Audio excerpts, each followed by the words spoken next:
नमस्कार, स्वागत है आप सभी का हमारी खास पेशकश खबर हटकर में। मैं हूं रमा त्यागी। खबरों की भागदौड़ में कुछ ऐसी दिलचस्प, समाज को आईना दिखाने वाली और हम सबका मनोबल बढ़ाने वाली खबरें अक्सर छूट जाती हैं। इसीलिए हम ये खास कार्यक्रम लेकर आते हैं आपके लिए। तो चलिए तैयार हो जाइए अगले आधे घंटे तक लीक से हटकर कुछ ऐसी ही खबरें देखने के लिए। शुरुआत करते हैं हेडलाइंस के साथ। पश्चिम बंगाल के सिलीगुड़ी में सामूहिक विवाह कार्यक्रम का आयोजन। जनजातियों के उत्थान के लिए कार्यरत वनवासी कल्याण आश्रम के जरिए आयोजित समारोह में शादी के बंधन में बंधे 108 जोड़े।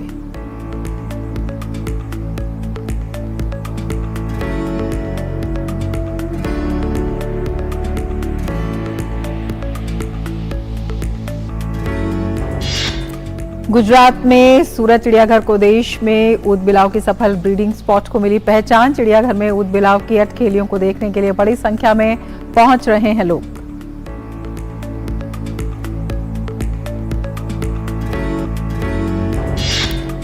स्वीडन के एक कलाकार ने बनाई अद्भुत प्रतिमा। पिछले 5 युगों के बेहतरीन कलाकारों की कला को मॉडर्न टेक्नोलॉजी और आर्टिफिशियल इंटेलिजेंस के साथ मिलाकर बनाई गई है द इम्पॉसिबल स्टैचू नामक प्रतिमा।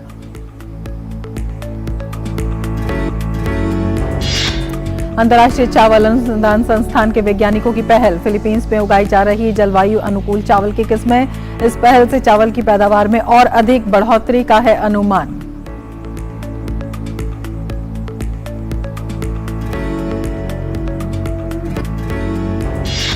अरुणाचल प्रदेश की तागिन भाषा में बनी पहली फिल्म लव इन 90s का ट्रेलर लॉन्च। अरुणाचल प्रदेश की समृद्ध संस्कृति, परंपरा और स्थानीय फिल्म निर्माण की पहल को राष्ट्रीय मंच पर प्रस्तुत करती है ये फिल्म।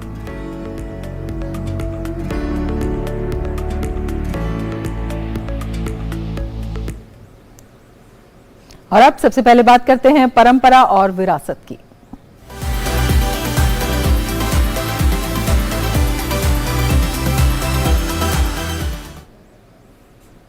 पश्चिम बंगाल के सिलीगुड़ी में वनवासी कल्याण आश्रम की ओर से सामूहिक विवाह कार्यक्रम का आयोजन किया गया।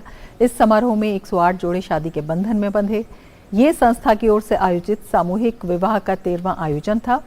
ये संगठन वनवासियों के साथ साथ लोगों के सर्वांगीण विकास के लिए कई वर्षों से काम करता आ रहा है।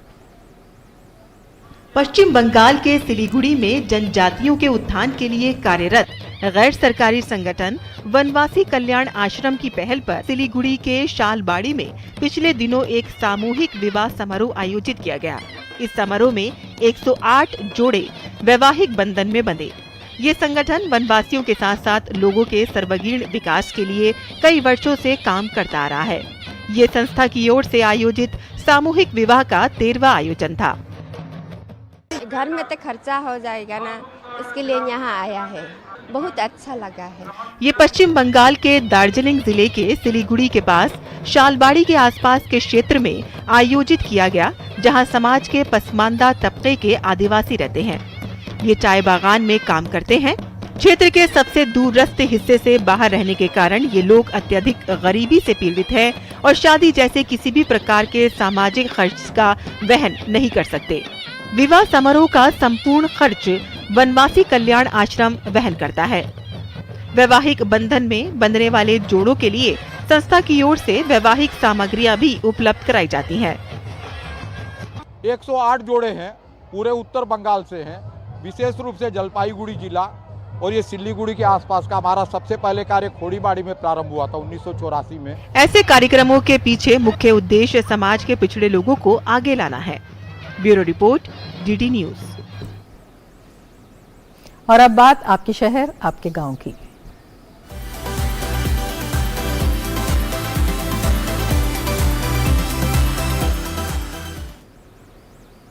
वर्ष 2006 में तापी नदी की बाढ़ में बहकर आई दो मादा ऊद बिलाव सूरत के ऊद बिलाव के ब्रीडिंग स्पॉट के तौर पर देश भर में नई पहचान दे रही हैं। सूरत के एक चिड़ियाघर में ऊद बिलाव के लिए खास बाड़े का निर्माण किया गया, जिसमें उनके प्रजनन के लिए अनुकूल वातावरण का ध्यान रखा गया। यही कारण है कि आज यहाँ ऊद बिलाव की संख्या 20 तक पहुंच गई है और दिन प्रतिदिन इनकी तादाद बढ़ रही है। ये ऊद बिलाव चिड़ियाघर में आकर्षण का खासा केंद्र बन चुके हैं। यह किसी ने नहीं सोचा था कि वर्ष 2006 में तापी नदी की बाढ़ में बहकर आई 2 मादा ऊद बिलाव सूरत को ऊद बिलाव के ब्रीडिंग स्पॉट के तौर पर देश भर में पहचान देंगी। सूरत में 2006 की बाढ़ के दौरान वन विभाग को 2 मादा ऊद बिलाव और 1 नर ऊद बिलाव मिले थे और बाद में 2008 में उनका सफल प्रजनन शुरू हुआ। सूरत के इस चिड़ियाघर में ऊद बिलाव के लिए खास बाड़ी का निर्माण किया गया, जिसमें उनके प्रजनन के लिए अनुकूल वातावरण का ध्यान रखा गया। यही कारण है कि आज यहाँ ऊद बिलाव की संख्या 20 तक पहुँच गई है और दिन प्रतिदिन उनकी तादाद बढ़ रही है। ये ऊद बिलाव चिड़ियाघर में आकर्षण का खास केंद्र बन चुके हैं। इनिशियली हम लोगों को जो 2006 में फ्लड आया था सूरत में, वो टाइम में 2 फीमेल मिला था, बाद में एक फॉरेस्ट डिपार्टमेंट से मेल मिला और उसके बाद 2008 से कैप्टिविटी में उसका सक्सेसफुल ब्रीडिंग स्टार्ट हुआ है और पूरे इंडिया में सूरत जू ही है जहाँ पे उसका कैप्टिविटी में सक्सेसफुल ब्रीडिंग हो रहा है। इनिशियली अपने पास 3 थे, उसमें से बच्चे होके अभी रिसेंटली अभी अपने पास 20 ऊद बिलाव है कैप्टिविटी में। सूरत चिड़ियाघर भारत में एकमात्र ऐसा चिड़ियाघर है जहां का वातावरण ऊद बिलाव के प्रजनन के लिए काफी अनुकूल रहा है। प्रकृति के संरक्षण के लिए ऊद बिलाव को अंतर्राष्ट्रीय संघ की लुप्तप्राय श्रेणी में सूचीबद्ध किया गया है। अब सूरत चिड़ियाघर का प्रयास है कि इनकी संख्या में और बढ़ोतरी की जाए और उन्हें अन्य चिड़ियाघरों में भी स्थानांतरित किया जाए। ऊद बिलाव मांसाहारी स्तनपायी वर्ग के परिवार से संबंधित है, जिनकी 13 अलग अलग प्रजातियां पाई जाती हैं, जिनमें से 3 यूरेशियन ऊद बिलाव, चिकने लेपित ऊद बिलाव और छोटे पंजे वाले ऊद बिलाव भारत में पाए जाते हैं। Bureau report, DD news. और अब वक्त है बदलती हुई तस्वीर देखने का।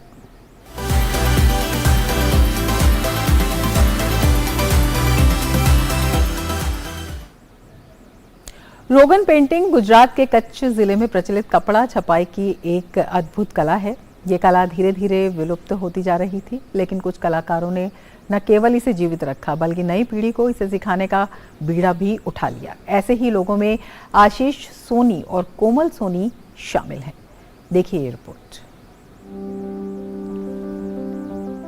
एक ऐसी कला जो दिल से निकलकर दिमाग में बनती है और हाथों के जरिए कपड़ों पर उकेरी जाती है, लेकिन कपड़ों पर उकेरने के लिए सुई धागा या पेंट ब्रश का इस्तेमाल नहीं किया जाता। ये एक ऐसी कला है जिसमें कपड़े को बिना छुए ही उस पर डिजाइन बनाई जाती है। दरअसल ये गुजरात के कच्छ जिले में प्रचलित कपड़ा छपाई की एक कला है जिसे रोगन आर्ट कहते हैं। इस कला का संबंध ईरान से है। फारसी भाषा में रोगन तेल को कहते हैं। ऐसा माना जाता है कि ईरानी मूल की ये रोगन चित्रकला लगभग 300 वर्ष पहले गुजरात के कच्छ पहुंची थी। रोगन पेंटिंग बनाने की प्रक्रिया बहुत मेहनत वाली और महीन होती है। ये चित्रकारी सिर्फ सूती और रेशमी वस्त्रों पर बनाई जाती है। इसके अंतर्गत वस्त्रों पर फूल पत्तियों और मोर हाथी जैसे जानवरों के चित्र अंकित किए जाते हैं। ये चित्रकला पूर्णतः चित्रकार की कल्पना पर आधारित होती है। रोगन कपड़े पर चित्र उतारने वाला एक कलर है। इस कलर को बनाने के लिए सबसे पहले एक बर्तन में आरंडी के तेल को गर्म करने के बाद ठंडा किया जाता है। यह प्रक्रिया लगातार 2 दिनों में कई बार की जाती है। इससे तीसरे दिन ये तेल जेली फोम के रूप में अस्तित्व में आ जाता है। इसमें एक विशेष प्रकार के 6 रंग के पत्थरों को जमीन पर घिसकर उसका बुरादा निकाला जाता है। फिर पत्थरों के बुरादे को इसी आरंडी के तेल में मिलाया जाता है। इसके बाद फिर से इसे पानी में डालकर गर्म किया जाता है। इस प्रक्रिया के बाद वाटर प्रूफ और लाइट प्रूफ वार्निश तैयार होता है। A4 आकार में एक पेंटिंग तैयार करने में 1 हफ्ते से करीब 10 दिनों का समय लगता है। इस पेंटिंग की कीमत 2 से 10,000 रुपए के बीच होती है। जैसे जैसे पेंटिंग का आकार बढ़ता जाता है, वैसे वैसे पेंटिंग की कीमत भी बढ़ती चली जाती है। रोगन पेंटिंग का चलन 20वीं शताब्दी के अंत तक करीब करीब समाप्त हो चुका था, लेकिन कुछ परिवारों ने इस कला को जीवित रखा। ऐसे ही लोगों में आशीष सोनी और कोमल सोनी शामिल हैं। ये कला की प्रेरणा मुझे मिली कि जब मैं पढ़ाई कर रहा था, तब मेरे पास में ही एक कर रहे थे रोगन आर्टिस्ट, तो उसके पास से मैंने सीखा और उसका काम देख के मुझे बहुत अच्छा लगा और फिर उसके साथ मैं काम करने लगा और वहीं से मैं आगे बढ़ा। रोगन आर्ट एक तो पूरी अलग तरह की ये पेंटिंग होती है कि ये कैस्टर ऑयल से उसको उबाल के थिक किया जाता है, उसके बाद इसमें मिट्टी के कलर और चॉक पाउडर मिला के इसे पेस्ट बनाया जाता है और उसको एक कपड़े पे हम रंग से उसे डिजाइन में अलग अलग डिजाइन उसे करते हैं। आशीष और कोमल न केवल इस कला से अपनी आजीविका अर्जित करते हैं बल्कि इसके प्रसार का जतन भी करते हैं। कोमल सोनी अपनी एक पेंटिंग पीएम मोदी को भेंट भी कर चुकी हैं। काम भी बहुत कम मिल रहा था, हमें आजीविका में भी बहुत दिक्कतें आती थी और उसके बाद हमने सोचा कि कुछ अलग किया जाए। तो उसके बाद हमने भगवान का कृति बनाने का सोचा, जिसमें हमने राजा राम दरबार की कृति बनाई और वो राजा राम दरबार की कृति प्रधानमंत्री जी जब भुज आए थे तो रोड शो के दरमियान मैंने उसको गिफ्ट की थी। उसके बाद बहुत लोगों का हमें प्रतिसाद मिला, लोगों ने बहुत पसंद किया और यहाँ पे लोग आने लगे और टूरिस्ट भी बहुत आने लगे, स्थानिक लोग भी बहुत आने लगे और ये कला को हमको बल मिला उससे और ये हम अभी भी ये और कर रहे हैं और लोगों को भी हम सिखाना चाहते हैं। रोगन पेंटिंग की कला अब धीरे धीरे युवाओं के लिए भी आकर्षण का केंद्र बन रही है। आशीष और कोमल के यहाँ भी आर्ट के कई स्टूडेंट रोगन चित्रकारी सीखने के लिए आ रहे हैं। मैं आर्ट्स की स्टूडेंट हूँ, इसलिए मुझे बहुत सारी कलाएं पसंद है, लेकिन रोगन आर्ट ऐसी कला है जिससे लुप्त होने वाली है। इससे हमें इसमें से रोजगारी मिलने के चांस ज़्यादा है। और आशीष भाई करके हैं जो माधापुर में रहते हैं और मैं भी माधापुर में रहती हूँ, इसलिए मुझे पता चला कि ये आर्ट सिखाते हैं। इसलिए लुप्त होने वाली कला है, इसलिए मैं इसे ज़्यादा सीखना पसंद करती हूँ। मुझे कई कला पसंद है, उसमें से एक कला है रोगन आर्ट। उसमें कई तरह की चित्र बनाए जाते हैं और मुझे ये कला सीखनी थी, परंतु किसी के द्वारा सिखाए नहीं जाने पर मुझे ये सीखने को नहीं मिली। अभी मैंने टीवी और वर्तमान पत्र में से ये जानने को मिला मुझे कि ये कला माधापुर में भी सिखाई जाती है और मैं माधापुर में ही रहती हूँ। इसलिए मैंने समाचार पत्र द्वारा आशीष भाई को संपर्क किया और मैंने ये कला सीखने के लिए उससे प्रोत्साहन लिया। इससे मैं अपने आने वाले दिनों में अथवा अन्य कोई व्यक्तियों से कोई रोजगारी मिले, इसलिए ये कला मैं सीखनी हूँ और मुझे ये कला सीखने में बहुत इंटरेस्ट है, इसलिए मैं ये कला सीख रही हूँ।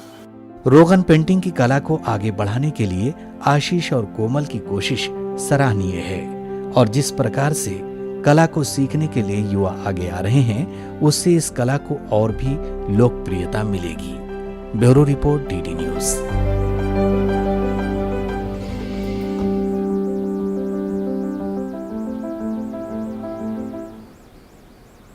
और अब वक्त है एक ब्रेक का। आप देखते रहिए डीडी न्यूज।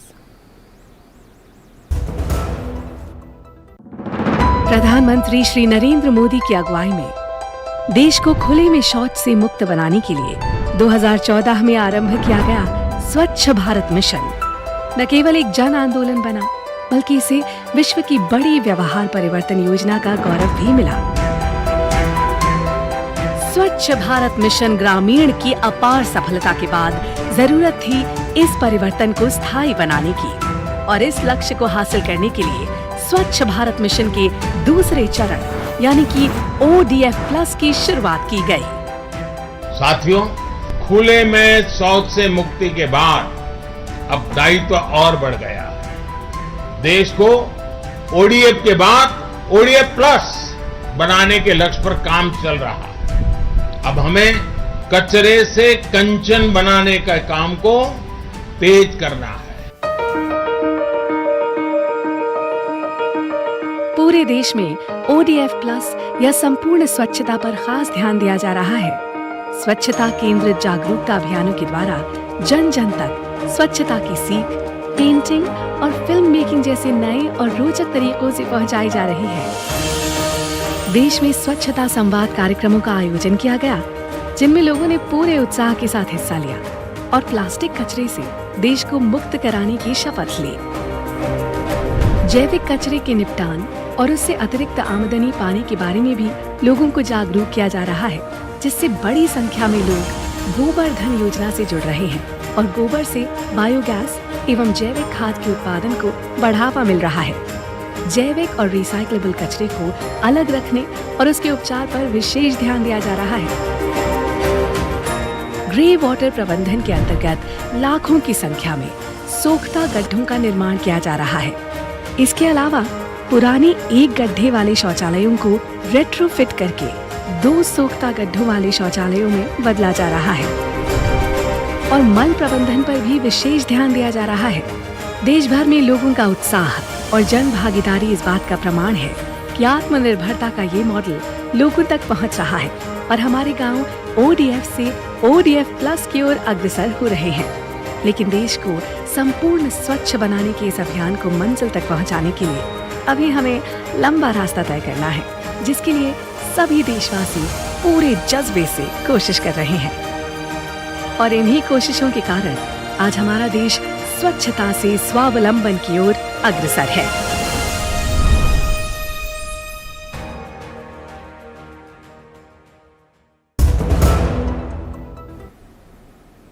ब्रेक के बाद फिर से आपका स्वागत है और अब बात करते हैं ज्ञान और विज्ञान की, जिसका हमसे गहरा नाता है।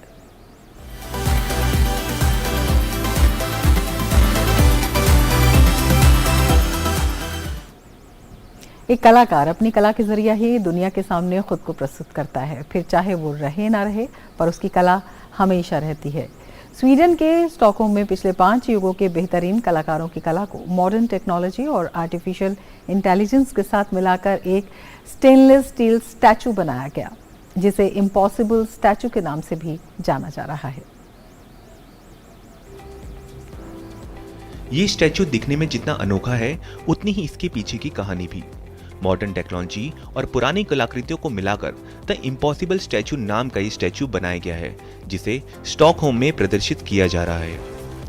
500 किलोग्राम वजन वाली और 150 सेंटीमीटर लंबी इस स्टेनलेस स्टील की मूर्ति AI और एडवांस सॉफ्टवेयर का उपयोग करके माइकल एंजेलो और अगस्टे रोडिन जैसे कलाकारों ने ये मूर्ति बनाई है और अब इसे स्टॉकहोम के विज्ञान और प्रौद्योगिकी संग्रहालय में आसानी से देखा जा सकता है। ये मूर्ति यहाँ पर AI की मदद से बनाई गई कलाओं की प्रदर्शनी का हिस्सा है।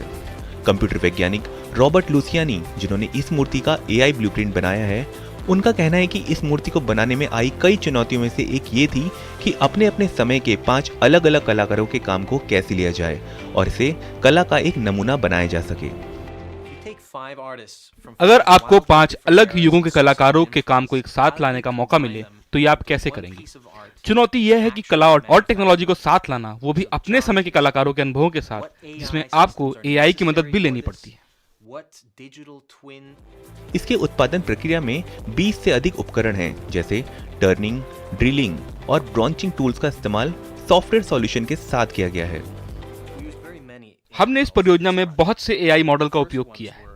पहले वह इमेज सिंथेटिक्स मॉडल थे और भी कई थे, क्योंकि यह जरूरी है कि वे मॉडल न केवल कलाकारों को समझें बल्कि उस संदर्भ को भी समझें जिसमें उन्होंने कला को अलग अलग युगों में बनाया था।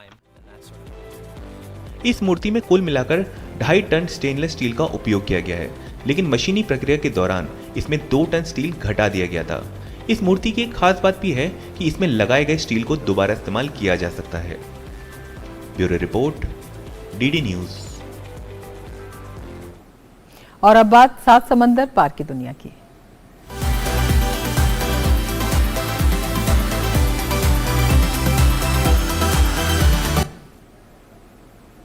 फिलीपींस एक कृषि प्रधान देश है। इसकी अर्थव्यवस्था मुक्त उद्यम पर आधारित है। जलवायु परिवर्तन कृषि को प्रत्यक्ष और अप्रत्यक्ष माध्यमों से प्रभावित करता है। इसी को ध्यान में रखते हुए अंतर्राष्ट्रीय चावल अनुसंधान संस्थान के वैज्ञानिक कृषि पर जलवायु परिवर्तन के प्रभावों को कम करने की उम्मीद में जलवायु प्रतिरोधी चावल की किस्में विकसित कर रहे हैं। उन्हें उम्मीद है कि इससे चावल की पैदावार में बढ़ोतरी होगी। फिलीपींस में कृषि अर्थव्यवस्था का एक महत्वपूर्ण क्षेत्र है, जिसमें केले, नारियल, अनानास, चावल और गन्ने जैसी फसलों के निर्यात के लिए बड़े पैमाने पर उत्पादन किया जा रहा है। लेकिन चुनौती बनी हुई है, क्योंकि ये बढ़ती आबादी के बीच घाटे में चल रही है। जलवायु परिवर्तन कृषि को प्रत्यक्ष और अप्रत्यक्ष माध्यमों से प्रभावित करता है। इसी को ध्यान में रखते हुए अंतर्राष्ट्रीय चावल अनुसंधान संस्थान के वैज्ञानिक कृषि पर जलवायु परिवर्तन के प्रभावों को कम करने की उम्मीद में जलवायु प्रतिरोधी चावल की किस्में विकसित कर रही हैं। उन्हें उम्मीद है कि ऐसी फसल जो मौसम के प्रभाव का सामना करती है, कृषि पर जलवायु परिवर्तन के प्रभाव को रोकने में मदद करेगी। हम उम्मीद करते हैं कि जलवायु प्रतिरोधी चावल से पैदावार में सुधार होगा। बाढ़ प्रतिरोधी चावल के अलावा टीम वर्तमान में सूखा प्रतिरोधी और लवण प्रतिरोधी किस्मों के विकास पर भी ध्यान केंद्रित कर रही है। सूखा प्रतिरोधी किस्म में ऐसे जीन होते हैं जो चावल की फसलों को नियमित फसलों की तुलना में हफ्तों तक खराब होने से बचाते हैं और बहुत कम पानी के साथ बढ़ते रहते हैं। चावल की ये किस्म जलवायु प्रतिरोधी और जलवायु अनुकूल है। ये सूखे और बाढ़ के बढ़ते स्तर का सामना करने के लिए बनाई गई है। हम आशा करते हैं कि इन किस्मों से बेहतर स्थिरता आएगी और चावल की खेती में जोखिम कम होगा, ताकि किसान बेहतर कमाई कर सकें और उत्पादन की लागत कम हो। और आप जानते हैं जो अंततः उनकी आय और अन्य पहलुओं को बढ़ावा देगा। दक्षिण पूर्व एशियाई चावल उत्पादक देश आमतौर पर हर साल औसतन 20 उष्ण कटिबंधीय तूफानों से प्रभावित होता है। फिलीपीन कृषि विभाग के अनुसार 2022 में कुल 37.6 मिलियन फिलीपींस पैसो $6,70,000 से अधिक कृषि क्षति बाढ़ के कारण हुई थी और उनमें चावल की फसलों को अधिक नुकसान पहुंचा था। Bureau report, DD news. और अब वक्त है बाइस्कोप की बातों का।